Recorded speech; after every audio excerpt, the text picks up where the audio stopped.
Hi friends!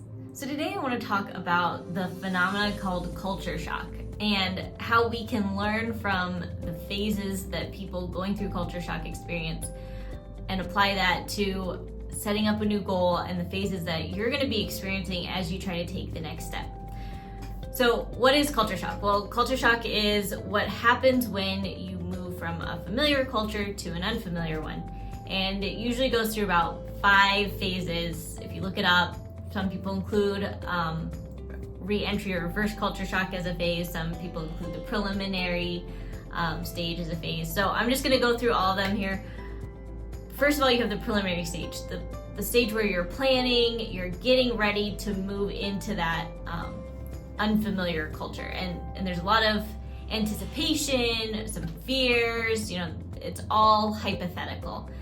And then when you get to that other culture, you enter the honeymoon phase where there's excitement, it's all new, you're just taking it all in, and then you'll move into the frustration, the irritability, hostility phase where all those things that were new and exciting now become annoyances. Every little thing that this culture does that's different is frustrating, and why do they have to do it that way? And from here, it can actually go in 2 different directions. So one direction would be avoidance. You seek to get out of that culture. Maybe it means going back to your home culture, the culture that you're familiar with, and leaving the unfamiliar one entirely. And I have known people that do that. They get to that phase, there's so much fear and uncertainty, and so they leave. Another way to avoid though is even within that unfamiliar culture, you just seek out the things that are really familiar to you and you only go and do those things. So maybe you go to the movies a lot because that feels familiar, or you only hang out with a certain group of people, or you only eat at certain restaurants that cater towards, what feels familiar to you.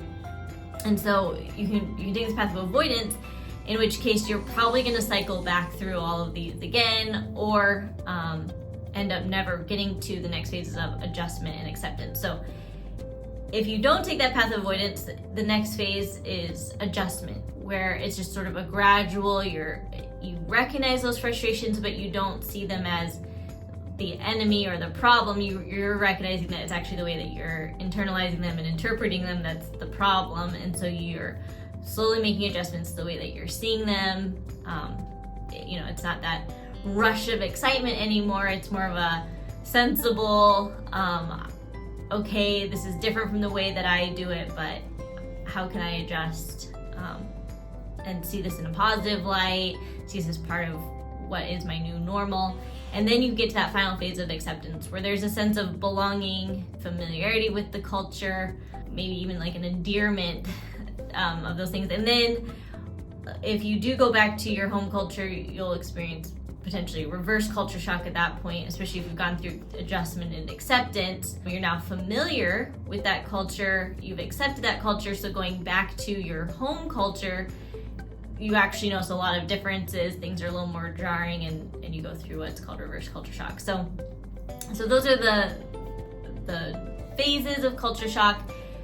When and how you experience them can be different, but in my experience, it's usually about 6 days, and then 6 weeks, and then 6 months. So it was always kind of an easy way to mark some of the frustrations or different feelings that I was experiencing, was to say, oh, I'm probably hitting a new phase, or even just going through the cycle again.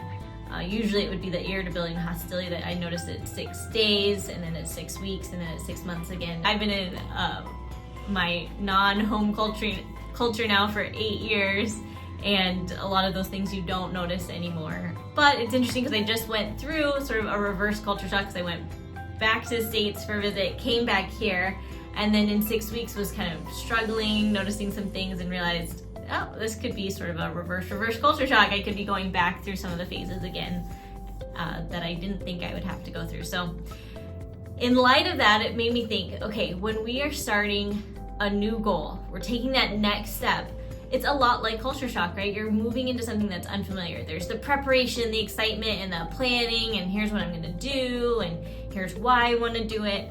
And then you get in there, and there's the honeymoon phase, the excitement, that yes, I am finally on the track to achieving this new goal. But then, we probably all experience this, you get to that phase of frustration and annoyance where suddenly you're asking questions like, why is this so hard? Why am I doing this anyway? Is this worth it? And you start questioning things, the things that were fun, like checking off the check boxes or whatever it was that you'd set up for yourself become annoyances, and I have to do this thing again, right? And at that point, you can do exactly what people in culture shock do. You can either go the route of avoidance, where you ditch it all and you say, I'm not doing this anymore. Or you look for something different, something to spice things up, to change it up. Or maybe, you say, well, this is hard and boring because this thing's not working, right? This paper checklist isn't working, so I'm going to chuck it and I'm going to go with the digital checklist. And then what you're actually doing, though, is giving yourself back the honeymoon phase. You're not really adjusting and accepting. Another way of avoidance would be going back to what feels familiar, right? So even in the midst of your new goal setting, you're kind of half invested and you're just trying to make it now part of what you used to do. So whatever it was that you're trying to move away from with your new goal, now you're like incorporating. Maybe it was like, okay, if I'm taking on this new goal, I'm not going to play this game anymore. This game is just going to be a distraction. And now you're like, I can have the game and do my goal too, right? So that could also be a way of avoidance.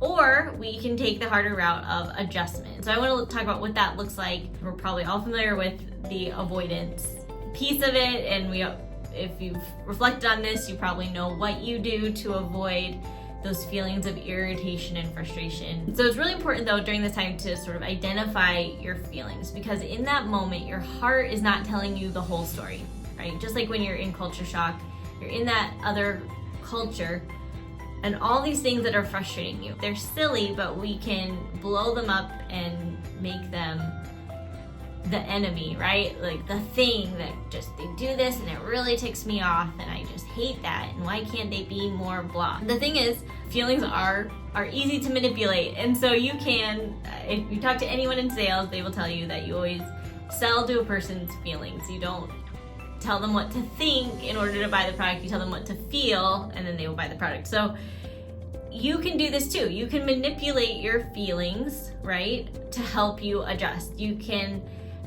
ask yourself, how could I make this less hard, right? And know what the triggers are so that you can avoid those things. So when you're in that culture, it's not avoiding it entirely, but you're not throwing yourself into it. So maybe with your new goal, you're recognizing that, okay, this checklist, just coming to it every day is just really hard. How could I make it feel less difficult? Maybe that is picking up a new system, and one that's more rewarding, fun, but with the realization that eventually you're going to get to the same place where there's a frustration with it, where it's an annoyance, it didn't save your progress or whatever.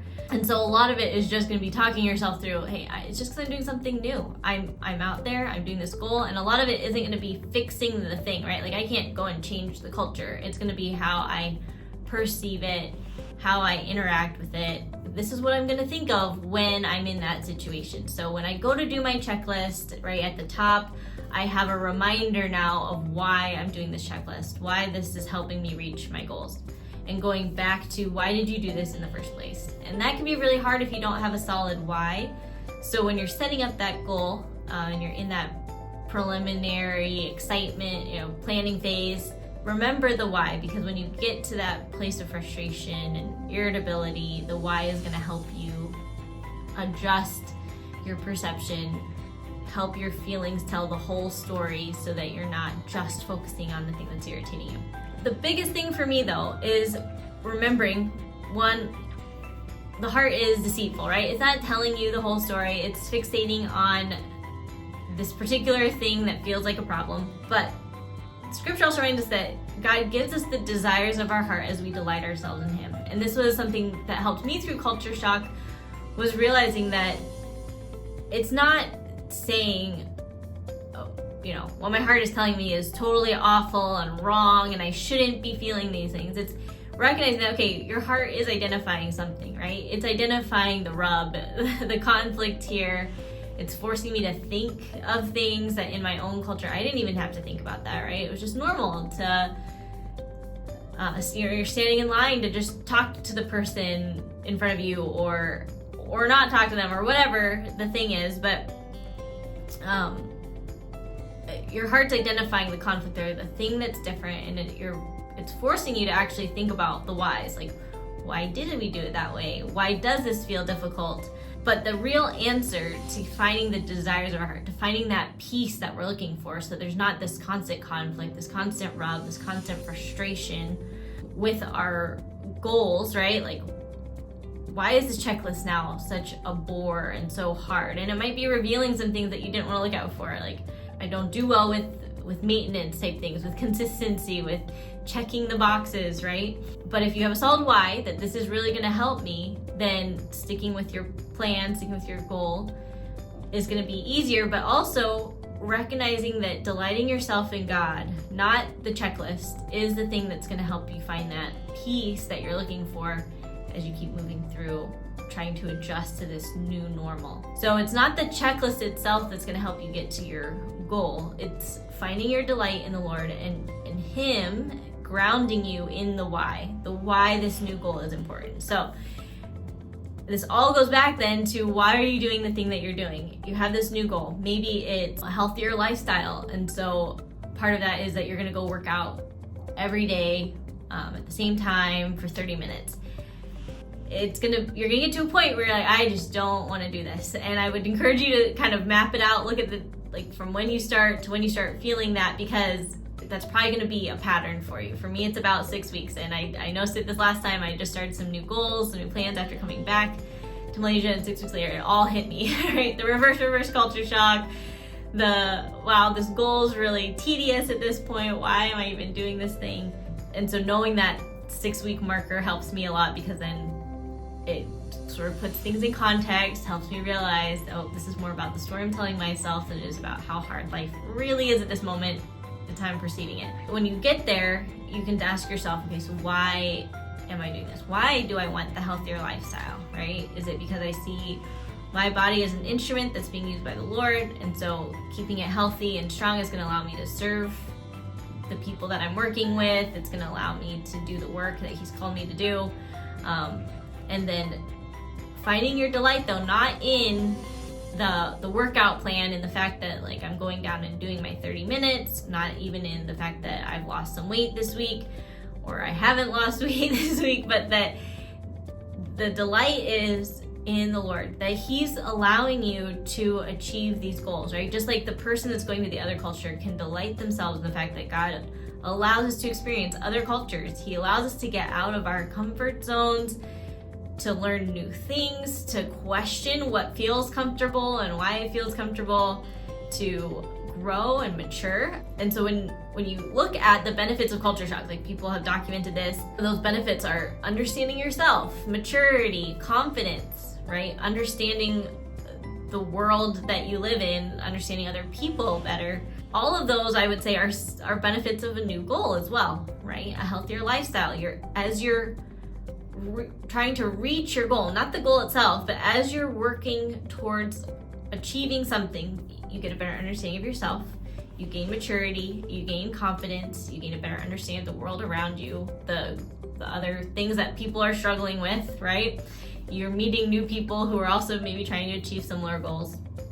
And so remind yourself of those benefits as you're going through. Don't just look at the outcomes or how well you're sticking to the plan, but look at the process that you're going through and recognize that God's giving you that process. His outcomes might be totally different, and even the way that you end up getting to a final outcome could be totally different, right?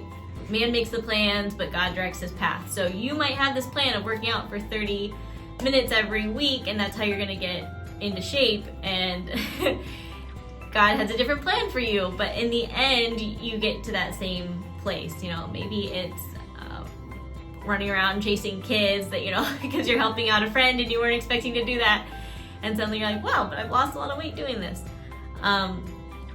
It's the process itself, though. It's that setting up the goal, setting up the plan, working through it, getting through these hard phases where you're really going to see the benefits, and where you can learn to delight yourself in the Lord and in the freedom that He's given you to mature, to set up these plans. I mean, if you think about that, it's pretty amazing that he doesn't just leave us in our comfort zones. You think of someone who's just doing the same thing all the time and they start to stagnate. But when he puts this one desire on your heart to achieve something new, to make a change, to take a next step, he's also giving you these other benefits that you may not even realize as you're taking those steps forward. So I hope that was an encouragement to you. I have some other thoughts related to this that I want to share in another video, but just try to identify the pattern for yourself as you're setting up your next steps. When is it that you get frustrated? And then try to remember the benefits of going through those phases